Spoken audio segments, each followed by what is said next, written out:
다시 잠깐 기도하고 말씀을 생각하겠습니다. 하나님 아버지, 주일 오후 예배 시간 저희들이 또 하나님의 말씀 앞에 앉아 있사오니 말씀하여 주시고 미천하고 무능하고 무익한 종에게 하나님의 말씀, 성경 말씀, 귀하고 복된 말씀을 조금 바르게 해석할 지혜와 힘을 주시고 또 주를 사모하여 이 오후에 육신은 조금 피곤하고 졸음이 올 수도 있는 시간이지만은 말씀 앞에 앉은 사랑하는 모든 심령들에게 졸지 않고 깨어 하나님의 말씀을 사모하며 가난한 심령 또 가란 심령으로 말씀을 사모하며 함께 읽고 듣고 묵상케 하시고 깨닫게 하여 주옵소서. 살아계신 하나님의 영, 진리의 영께서 항상 저희 가운데 계시고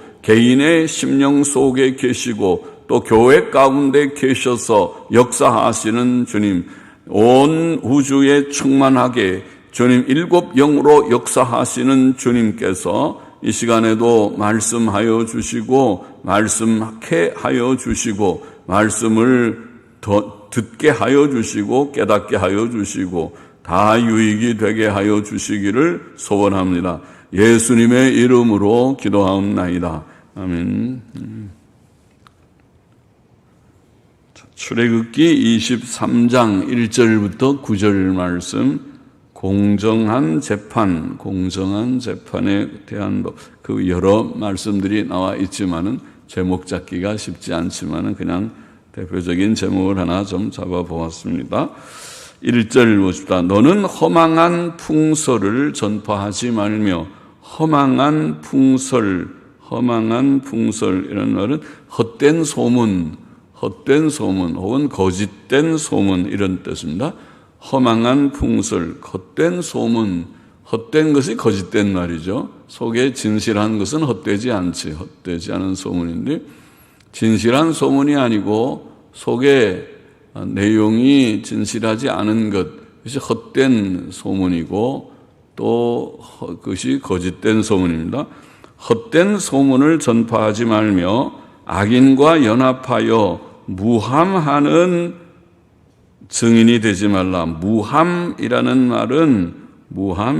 말은 사전에 보니까 없는 일을 거짓으로 꾸며서 남을 나쁜 구덩이에 빠뜨리는 것, 그렇게 설명했습니다. 사전에는 무고죄라는 말을 하죠. 무고죄. 상대방이 잘못이 없는데 잘못이 있는 것처럼 그렇게 고소하거나 그럴 때 무고죄라는 말을 하듯이 무함이라는 말은 다시 읽어본 없는 일을 거짓으로 꾸며 사실이 아무것도 없는데 거짓으로 무엇을 하나 만들어서 요새 늘이 말하는 대로 소설을 쓰시네 그런 말도 안 하는데 소설을 쓰듯이 뭘 하나 만들어 가지고 남을 나쁜 구덩이에 빠뜨리는 것 그것이 무함입니다. 진짜 그렇게 하면 안 되죠. 안 그렇게 하는데 그렇게 한다는 말도 그 틀린 말이지만은 진짜 무함하면 안 되죠. 무고죄는 나쁜 거지요. 상대가 잘못이 없는데 잘못 있는 것처럼 만들어서 그렇게 그 사람을 그 잘못에 빠뜨리는, 잘못이 있다고 그렇게 말하는 것 나쁜 일이죠. 그렇게 하지 말라. 악인과 연합하여, 그러니까 악한 사람들이 바로 그런 짓 하니까 악인과 함께 연합하여 무함하는, 쉽게 말하면 남을 해치는, 그쯤 하면 괜찮을 것 같습니다. 카마스라는 이 히브리어는 카마스 그러는데 카마스라는 말은 남을 해치는 혹은 악의가 있는 이런 뜻이라고 사전에는 그렇게 말합니다. 남을 해치는 악의가 있는, 남을 해치는 쯤 하면 쉬울 만 같습니다. 악인과 연합하여 남을 해치는 증인이 되지 말며, 이렇게 읽으면 좋을 것입니다. 우리는 헛된 소문을 전파하지 말아야 합니다. 레위기 19장 16절은 너는 내 백성 중으로 돌아다니며 사람을 논단하지 말라, 그런 말이 있습니다. 사람을 논단하지 말라. 얼마나 할 일 없으면 사람들 돌아다니며 이 집 저 집 다니면서 아무개는 이렇고 누구는 저렇고 하고 사람을 논단하겠습니까? 요즘은 돌아다니지 않아도 카톡이나 인터넷에 그런 전화나 또 그런 걸로 카톡을 많이 하더군요. 그래서 쉽게 말을 많이 하고 그렇게 하는데 조심해야 되겠습니다. 백성 중에 돌아다니며 이 사람 저 사람 전화해서 그래서 사람을 논단하는 일은 매우 조심해야 되겠습니다.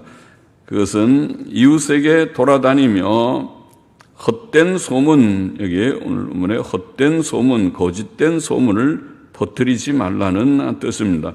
잠언 20장 19절도 두루 다니며 한담하는 자는, 한담이라는 말 뜻은 중상한다는 그런 뜻이라고 영어 성경들은 번역했어요. 중상하는, 중상이 사실 아닌 걸 가지고 남을 막 비방하는 게 중상한다고 그러죠. 중상모략한다는 말이죠. 두루 다니며 한담하는, 중상하는 자는 남의 비밀을 누설하나니 입술을 벌린 자를 사귀지 말지니라. 남의 말 많이 하는 것 좋은 인격자가 아닙니다. 훌륭한 인격은 남의 말을 가급적이면 아주 조심하게 신중하게 정말 그런가 사실 여부를 잘 살피고 그렇게 말을 하려고 하고 잘 모르는 것은 모르는 만큼 어떤 때는 덮어놓고 그렇게 하는 것입니다. 입술을 벌린 자, 남의 말을 쉽게 하고 비방하는 그런 일은 하지 말라 그런 말입니다. 우리는 사실이라도 남의 말을 안 하는 것이 좋습니다. 남에 대한 모든 사실이 사실이라 하더라도 남의 말을 가급적이면 안 하는 것이 좋지. 그의 모든 형편과 처지와 사정과 모든 일을 우리가 정확히 잘 알 수 없고 또 알기도 쉽지 않지요. 그런 속에 있는 모든 사정을 누가 일일이 다 무슨 얘기합니까? 나중에 법정에 서게 되면 자기 변명을 위해서 할 말은 다 하겠지요. 그러나 우리가 일상생활할 때 자기 속에 내밀한 모든 사정을 다 까발려 놓듯이 그렇게 얘기하려고 하지 않을 것입니다. 그래서 그런 것은 잘 알지 못하는 경우들이 많지요. 그러나 남의 사실이라도 그런데 하물며 사실이 아닌 것을 남한테 다른 이들에게 전하는 것은 남의 마음에 상처를 주고 남의 명예를 훼손시키고 거짓말하는 죄가 되는 것이죠. 그래서 사실 아닙니다. 그럴 때 사실 아닌 것을 말하면 거짓말이고 거짓말은 보통 큰 죄가 아니고 또 그 말 때문에 남에게 상함을 줬으면 그거 참 악한 일이고 남의 명예를 손상했으면 그거를 어떻게 회복할 것입니까? 그 명예 회복은 한번 손상된 거 자기가 가서 그때 내가 잘못했습니다. 내가 명예훼손을 했습니다. 잘못했습니다. 다시 고치십시오. 옛날 거 잊어버리십시오. 그렇게 한다고 잊어버려지는 거 아니고 쉽지가 않죠. 그래서 조심해야 된다는 말이죠. 명예훼손이 될 수 있는 것은 조심해야 되겠습니다. 하나님 앞에 큰 죄가 될 것입니다. 상함을 주는 거 악한 일이고 명예훼손하는 거 악한 일이고 거짓말하는 거 악한 일이니까 조심해야 되겠습니다. 우리는 또 악인과 연합하여 무함하는 혹은 남을 해치는 증인이 되지 말라. 헛된 소문도 전파하지 말고 남을 해치는 증인이 되지 말아라. 그렇게 말하고 있습니다. 그것은 참으로 악하고 죄악된 일이니까 남을 거짓말로 해치는 증인이 되는 것은 악한 일이니까 그런 일을 해서는 안 되겠다는 말이죠. 2절 보십시다. 다수를 따라 악을 행하지 말며 송사의 다수를 따라 그래서 부정당한 증거를 하지 말며 부정당한 증거라고 우리는 되어 있는 말을 보니까 정의를 왜곡하는 영어 성경들은 그렇게 많이 번역했어요. 정의를 왜곡하는 pervert justice든가 그렇게 NASB는 번역한 것 같고 그런 비슷한 뜻으로 옛날 영어 성경이나 근래 성경이나 정의를 왜곡한다. 왜곡한다. 옳은 것은 옳다. 그런 것은 그러다. 그래야 그게 의로운 것인데 옳은 것을 그러다 하고 뒤집어 엎는 그걸 왜곡시키는 것이죠. 곡해하게 하는 것이죠. 그렇게 하지 말아라. 부정당한 증거를 하지 말아라. 그렇게 되어 있습니다. 하나님께서는 다수를 따라 두 번인 반복하시면서 다수를 이용한 악을 경계하셨습니다. 그러니까 다수결주의도 조금 조심스러운 것이 있죠. 다수를 가지고 다수의 횡포입니다. 다수를 가지고 잘못된 것을 막 밀어붙이는 정당이나 또 그런 모든 단체에서도 표들을 다 서로 호섭해서 그렇게 해서 표를 돈으로 사든지 또 다 로비를 해서 그렇게 다수결로 모든 걸 몰아대면은 잘못된 길로 갈 수 있는 것이 다수결주의의 약점이라면 약점이죠.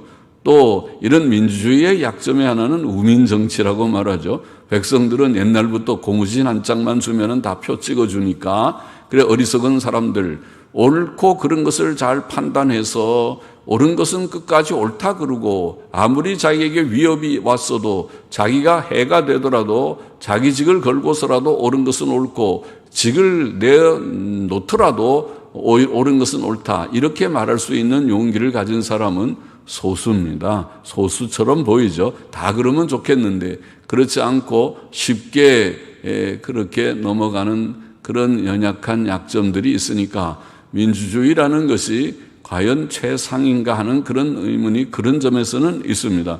그래서 모든 사람들이 옳고 그런 것을 바로 잘 판단하도록 해야 되고 그렇지 않고 고무신 한 켤레 받고 조그만 무슨 도움을 받고 그 다음에 무조건 그 편이다 줄 서는 그런 일을 해서는 안 되겠습니다.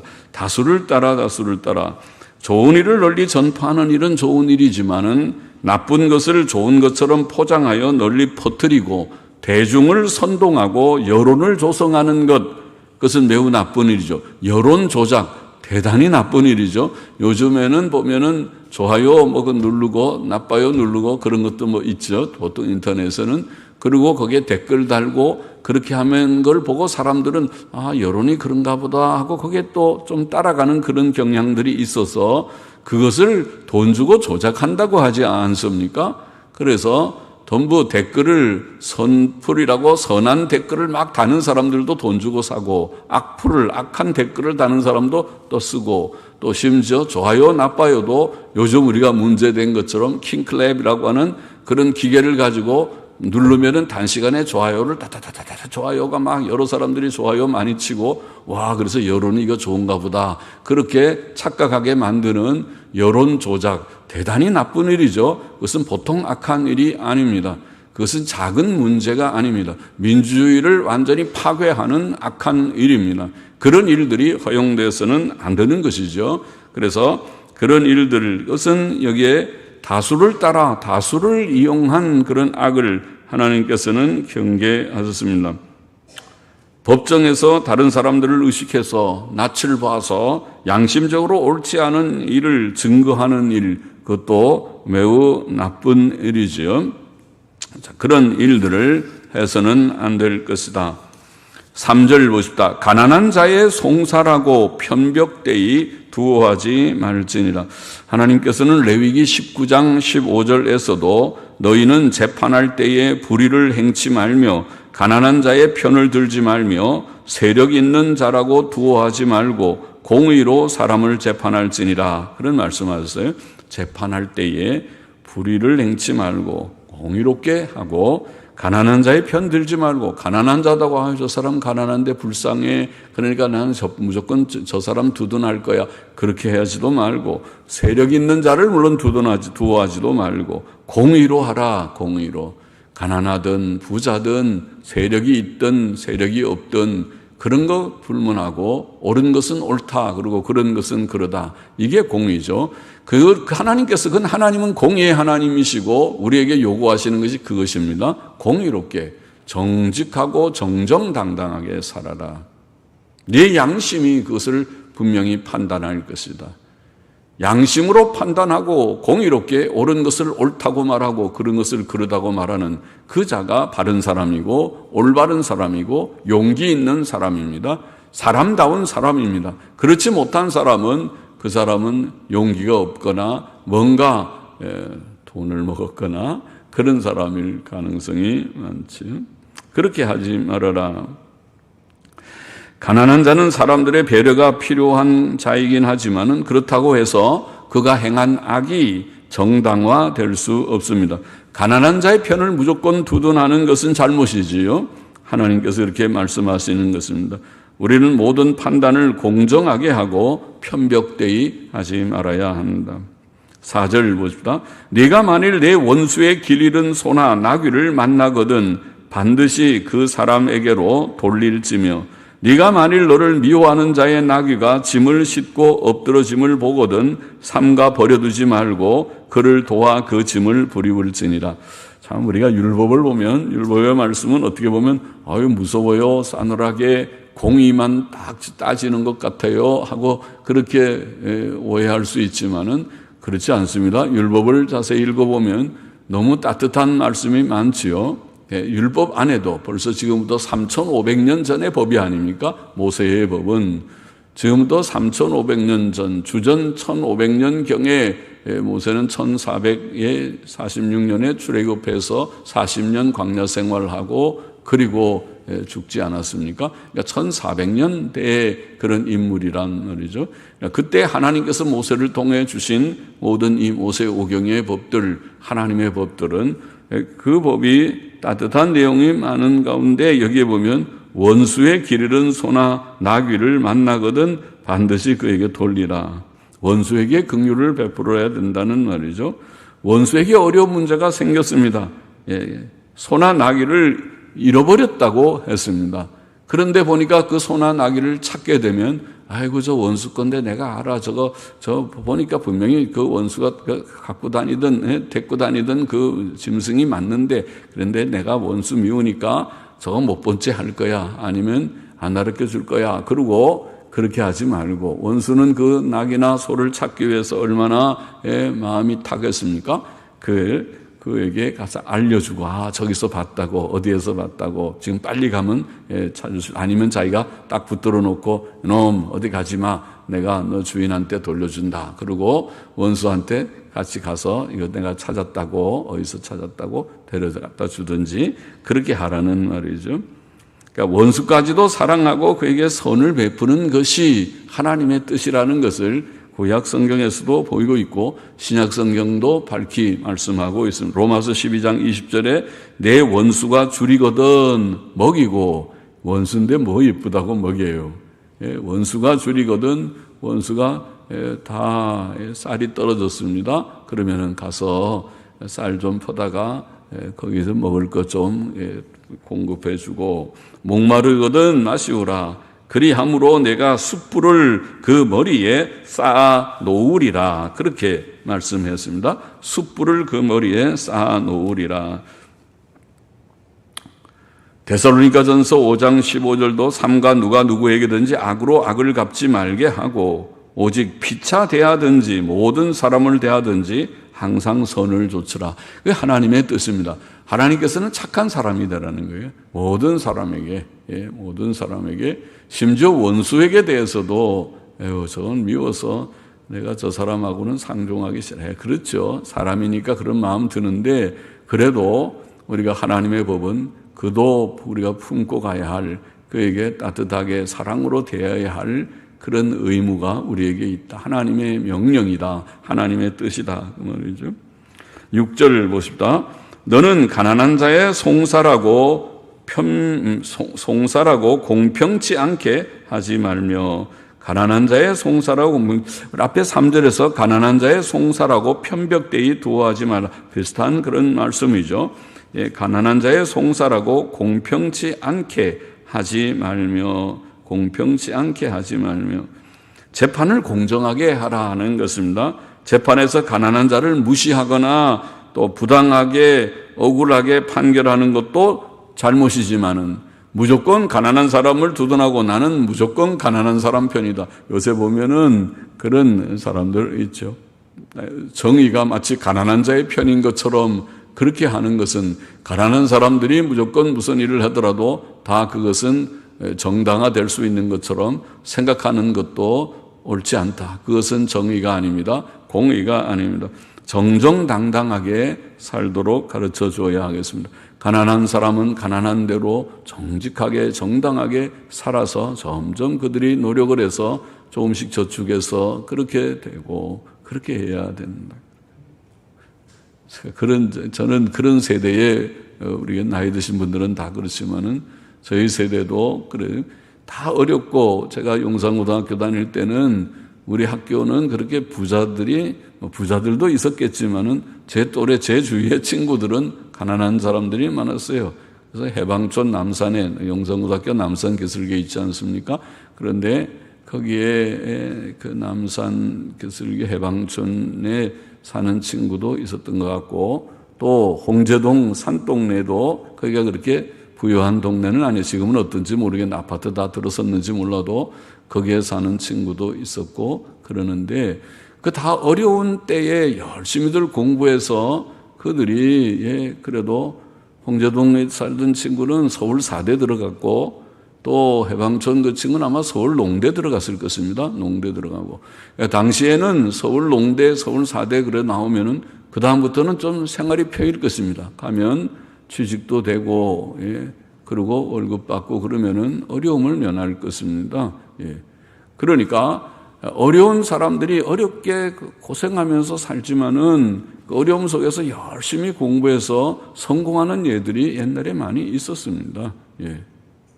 그러니까 지금은 어렵지만은 본인이 열심히 노력해서 성공하는 그게 좋은 것입니다. 그렇게 해야 됩니다. 지금은 가난하지만은 그러나 재판은 공의롭고 정당하게, 정당성 있게, 공정하게, 공의롭게, 공정하게, 공명정대하게 그 재판을 하라. 무조건 가난한 사람이라고 동정하고 그렇게 하지 말아라. 가난하지만은 자기가 자기 힘으로 살아날 것입니다. 자기 힘으로 그 가난을 극복할 것입니다. 열심히 남 놀 때 놀지 않고 열심히 공부해서 그래도 서울 4대 들어가고 서울 농대 들어가고 했으면 잘한 것이 아닙니까? 그래서 한 사람은 재수를 해서 들어갔는지 제 기억에 좀 그러는데 그러고 그래도 그렇게 들어가면 되죠. 그렇게 들어가면 되죠. 저는 서울대학도 못 들어가 봤는데 말이죠. 7절 봅시다. 거짓 일을 멀리하며 무죄한 자와 의로운 자를 죽이지 말라. 나는 악인을 의롭다 하지 아니하겠노라. 거짓 일을 멀리하며 우리는 거짓된 일을 멀리해야 하고 무죄한 자와 의로운 자를 죽이지 말아야 한다. 그렇게 되어 있습니다. 하나님께서는 진실하시고 진실한 말을 권장하시고 거짓을 미워하시는 하나님이시죠. 그러므로 하나님을 경외하는 모든 성도는 거짓된 일을 멀리해야 합니다. 거짓을 멀리해야 합니다. 우리는 거짓말하면 안 돼요. 거짓말을 식은 밥 먹듯이 그렇게 쉽게 툭하면 거짓말하고 유리하면 거짓말하고 불리하면 거짓말하고 거짓말을 쉽게 하는 그런 사람은 바른 인격이 아닙니다. 바른 신자도 아닌지도 모르겠어요. 신자인지 아닌지도 우리가 좀 생각해 봐야 될 것입니다. 정말 하나님 앞에서 신자라면 철저히 회개하고 다시는 그렇게 하지 않도록 내가 이렇게 거짓말을 일삼는다면 나는 구원도 받지 못한 중생도 하지 못한 자일 것이다. 내가 참 중생한 구원받은 자라면 이제 이 모든 죄악된 것을 내가 극복하리라. 주님 철저하게 회개하고 다 고백하고 다시는 내가 그런 거짓된 일에 내가 관여하지 아니하리라. 거짓말하지 아니하리라. 그렇게 굳게 결심해야 되는 것입니다. 그래야 되죠. 그래야 성도다운 것입니다. 하나님은 진실의 하나님인데 우리가 거짓말하면 하나님은 너는 마귀 새끼냐? 거짓은 마귀는 거짓말장이요 거짓의 압인데 너는 거짓말을 일삼으면 너는 마귀 자식이지 어떻게 나의 백성이 되겠느냐 그럴 것이라는 거죠. 또 하나님은 의로우시고 의를 권장하시고 불의를 미워하시기 때문에 모든 성도는 의로운 자가 되어야 하겠다. 무죄한 자와 의로운 자를 죽이지 말라. 악을 행치 말라는 것이죠. 무죄한 자와 의로운 자를 죽이는 일이 얼마나 악한 일입니까? 그런 일을 하지 말라. 하나님께서는 악인을 의롭다 하지 않았습니다. 그는 공의로우시고 공의로운 재판장이십니다. 공의의 하나님, 우리 하나님 감사하게도 온 우주 만물을 창조하시고 섭리하시는 재판장 하나님, 심판자 하나님은 공의의 하나님이십니다. 그래야 우리가 좋죠. 그래야 하나님 감사합니다. 지금은 좀 억울한 일이 세상에 있어도 하나님께서 손 보실 거예요. 하나님께서 가만 안 놔두실 거예요. 천벌을 받을 거야. 아마 저렇게 하다가는 나는 하나님께 다 맡긴다. 그러고 살 수 있어요. 그리고 모자라서 하나님이 어떻게 역사하시는지 보게 될 것입니다. 하나님은 죽으신 하나님이 아니에요. 최종적인 심판도 물론 있어요. 그러나 땅 위에서 최종적인 심판 전에도 하나님의 공의의 징벌은 얼마든지 있어요. 그러니까 세상 사람들도 천벌이라는 말을 알잖아요. 저 사람 저렇게 악하게 행하다가 저 천벌 받았는 것 같아. 그런 사람, 그런 말을 많이 들을 수 있잖아요. 있습니다. 하나님의 공의의 징벌이 있습니다. 저 사람은 저렇게 일찍 갔구나. 그런 사람들이 들어 있습니다. 우리는 하나님 앞에서 올바르게 살아야 되고 불의한 일을 해서는 안 됩니다. 하나님께서는 의인에게는 영원한 생명을 주시고 악인에게는 영원한 지옥 형벌을 주실 것입니다. 우리는 하나님의 성품을 본받아야 하고 선한 사람을 죽이는 일이나 악한 자를 칭찬하는 일이 없어야 합니다. 8절 보십시다. 너는 뇌물을 받지 말라. 뇌물은 밝은 자의 눈을 어둡게 하고 의로운 자의 말을 굽게 하느니라. 뇌물을 받지 말아라. 뇌물이라는 말이 우리말에 선물이라는 말하고 같은 단어로 쓰일 때가 많아요. 선물하고 뇌물하고 차이가 참 그렇게 멀지 않죠. 똑같은 선물인데 선물을 주는데 거기에 목적이나 의도가 순수하면 그건 선물이고 그렇지 않고 목적과 의도가 순수하지 못하면 뇌물이 되죠. 뇌물이 되죠. 그래서 학생이 선생님한테 아직 시험 점수가 나오기 전인데 아주 정성껏 선물을 하면 그런 뇌물일 가능성이 아마 90% 이상은 되겠죠.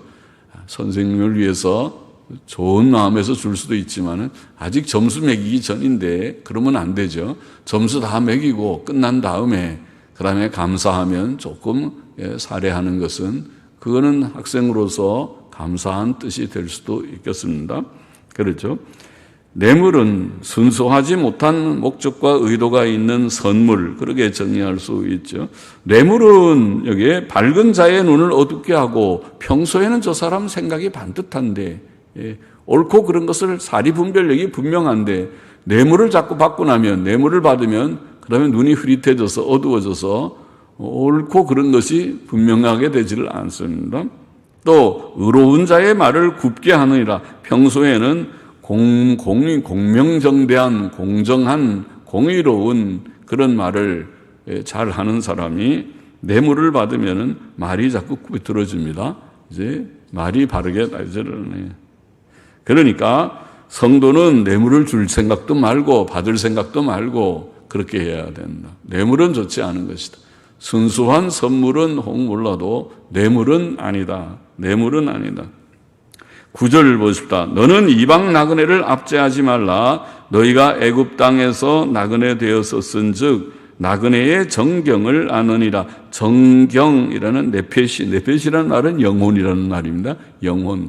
나그네의 영혼. 그러나 여기 영혼 그런 말이 좀 그렇죠. 그래서 영혼이라는 이 말이 심정 이런 의미가 있습니다. 그래서 나그네의 심정 그러면 뜻이 잘 통하겠습니다. 정경이라는 말보다는 좋아 보입니다. 나그네의 정경, 나그네의 심정, 심정을 아느니라. 아마 영어 성경도 그쯤 번역들을 했을 것입니다. 나그네의 심정. 옛날 영어 성경 그냥 heart라고 해서 heart가 마음이 심정이죠. 또 NASB는 feelings, 나그네의 그런 느낌들, 그러니까 feelings. 그러니까 심정쯤 하면은 좋아 보입니다. 나그네의 심정을 아느니라. 우리는 이방 나그네들을 압제하지 말라. 그것도 좋은 말씀이잖아요. 율법에.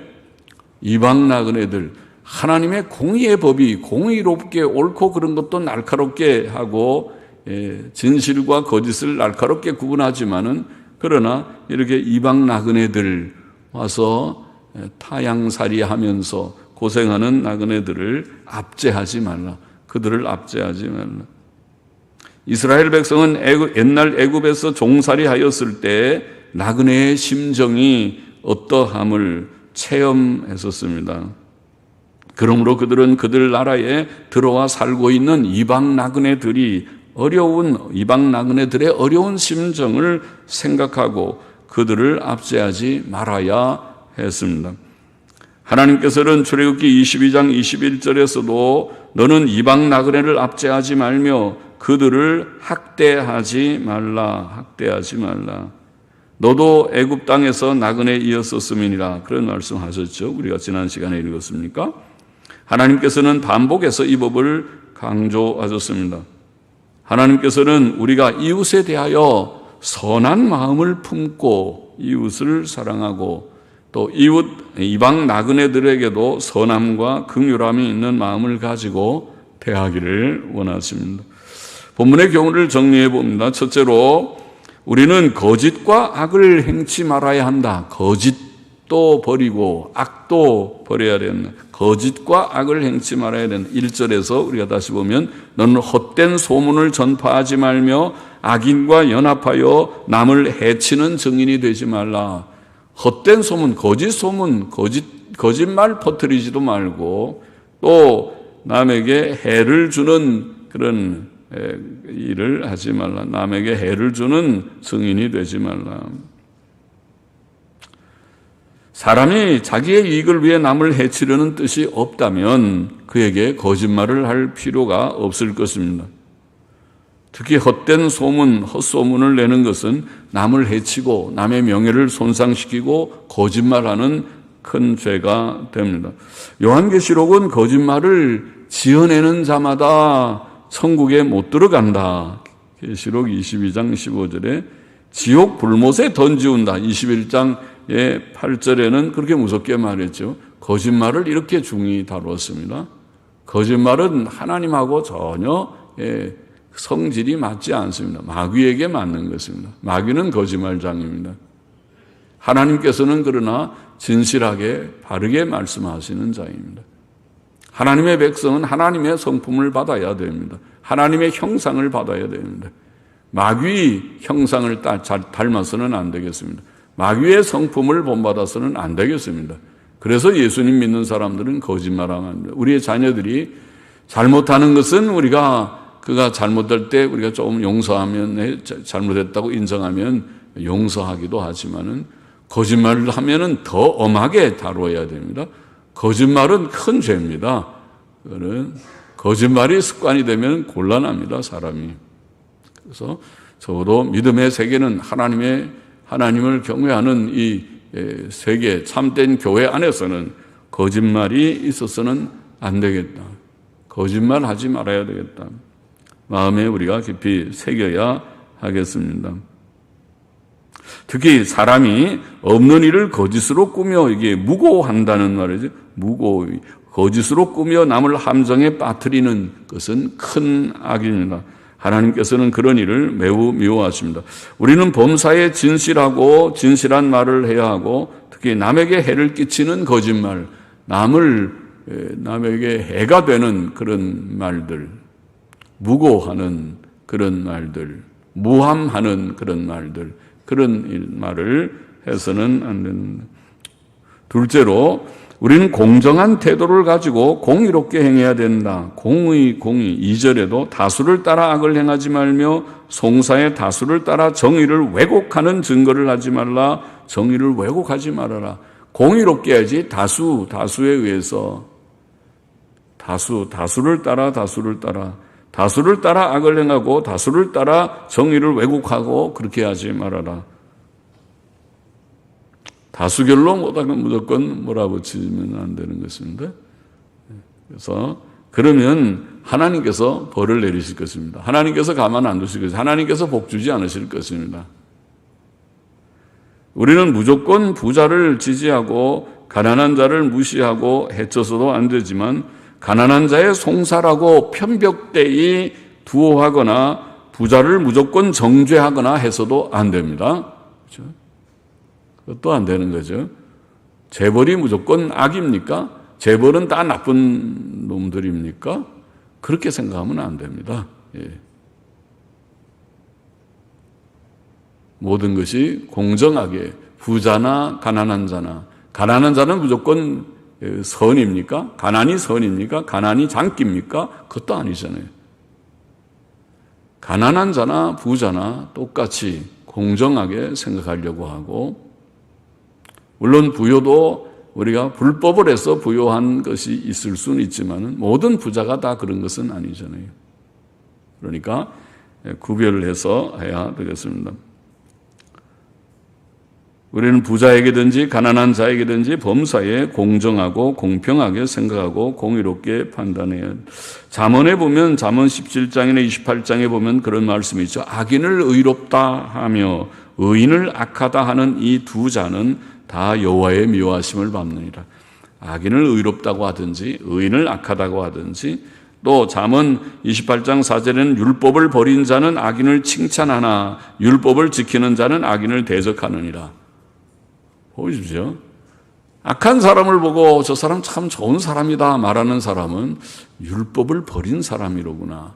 율법을 가지고 있다면 그렇게 나오지 않을 텐데 양심이 없어서 양심이 버렸든지 율법을 저버렸든지 버린 사람이죠. 악한 사람은 악하다고 봐야 옳은 거고, 또 옳은 사람은 옳다, 선한 사람은 선하다고 그렇게 봐야 되는 것이죠. 우리는 공정하게 공의롭게 행해야 한다. 셋째로, 또 오늘 읽은 율법에는 선과 사랑을 실천해야 될 것도 말씀했습니다. 그러면 사실은 율법에 지금 이렇게 우리가 세 가지로 정리를 해봤지만은, 율법의 말씀은 진실, 또 공정, 그리고 선, 그 세 영역에 들어가 있죠. 진실, 공의롭고, 그 다음에 선하고, 그 말씀 속에 많은 율법의 말씀들이 다 들어가 있어요. 그러니까 율법의 하나님의 우리가 도덕성이라고 말하는 하나님의 모든 도덕적인 법, 율법의 내용이죠. 도덕법. 그리고 도덕성의 내용은 에베소서 5장에 말씀한 빛의 열매는 착하고 정직, 의롭고 착하고 선하다, 진실하다. 선하고 의롭고 진실하다. 의, 선, 진실 속에 다 들어가 있어요. 여기도 의로워야 되고, 아까 진실한 자 거짓 소문 내지 말고 진실해야 되고, 또 공정하고 공의로워야 되고, 그리고 선하고 사랑을 실천해야 된다. 오늘 본문에 이방 나그네를 압제하지 말고, 원수의 소나 양이 길을 잃었으면 모른다 그러지 말고, 그것을 찾았으면 돌려주려고 그러고, 또 도와주려고 하고, 원수가 짐을 실은 짐승이 가다가 엎어졌으면 나 모른다 그러고 가지 말고 가서 도와주고. 우리나라 사람들 착한 사람 많죠. 가다가 차가 망가지고 그러면은 가서 차에 누가 치였을 때 사람들이 다 모여와서 들어서 죽을 수 있는 사람을 살렸다, 그런 뉴스를 보면 아직 우리나라 사람의 착한 사람들이 참 많구나 그런 생각하죠. 그렇게 해야 되는 거예요. 그것이 옳은 일이다. 원수까지도 사랑하라. 우리는 외국인 노동자들이 많은 시대에 사는데, 외국인 노동자들, 또 탈북자들, 세터민이라고 하는 북한에 정말 못 살아서 거기에서 이거는 여기 이 체제에서는 내가 살 수 없다, 그렇게 해서 너무 굶주려서, 그래서 탈북에서 온 사람들, 이 나라에 와 같은 언어를 쓰는 나라지만 와서 얼마나 낯섭니까? 모든 것들이 아는 사람이 없고 어려운 그런 사람들을 따뜻하게 대해주는 것은 우리의 의무입니다. 그리고 또 교회 안에도 마찬가지입니다. 교회에 찾아온 새 얼굴들, 새 신자들, 그래도 교회에 오니까 좋아요, 교회 와서 편안해요, 그리고 말씀을 그래도 듣기를 원하면서 찾아온 사람들, 그런 사람들을 기존 교인들이 따뜻하게 대하지 못한다면 당신들은 참 나쁜 사람들입니다. 그 말과 같은 거죠, 이게 율법이. 당신들은 성경 말씀을 알지 못하는 사람이군요. 성경은 바로 그런 사람들, 나그네들이나 낯선 사람들, 처음 얼굴이나 따뜻하게 대하라. 아유, 참 잘 오셨습니다. 처음 보는 것 같은데 반갑습니다. 친절하게, 따뜻하게 관심을 가지고 또 도울 것이 있으면 돕고, 그것이 참 좋은 사람이죠. 그것이 착한 마음이죠.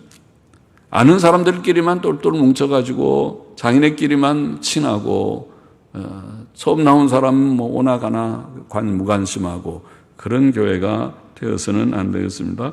모든 사람들을 친절하게 하고 서로 인사 잘하고 밝은 얼굴로 인사하고 인사 연습하듯이 우리 장사하는 마트나 그런 데는 사람들 모아놓고 연습을 시키는 것 같은데 안녕하십니까? 진짜 좋아서 그런지 몰라도 안녕하십니까? 웃으면서 연습을 시키는데 교회는 진심으로 연습을 해서 그런 게 아니라 모두들이 서로 친절하게 밝게 하면 그러면 자기 마음도 기쁘고 착한 일 실천하니까 기쁘고 하나님께서 기뻐하시고 복을 주시는 일이 될 것이라고 믿습니다. 진실한 말만 하고 거짓 증거하지 말고 헛된 증거들 하지 말고 헛된 소문 퍼뜨리지 말고 그리고 공정하고 공의롭게만 행하고 그리고 선과 사랑을 실천하는 우리 모두가 되어야겠습니다. 기도하십시다. 하나님 아버지, 부족한 종이 말씀 조금 해석하며 또 함께 나누었습니다. 우리의 마음에 새기고 우리에게는 늘 도덕성을 말하지만은 늘 부족하고 우리 속에는 남은 찌꺼기와 같은 죄성이 있어서 때때로 이것이 잘 나옵니다. 하나님이여, 이 모든 찌꺼기는 다 불태워버리고 씻어버리고 죽여버리고 그리고 우리 속에 이런 선한 진실과 의와 선의 주님 도덕성이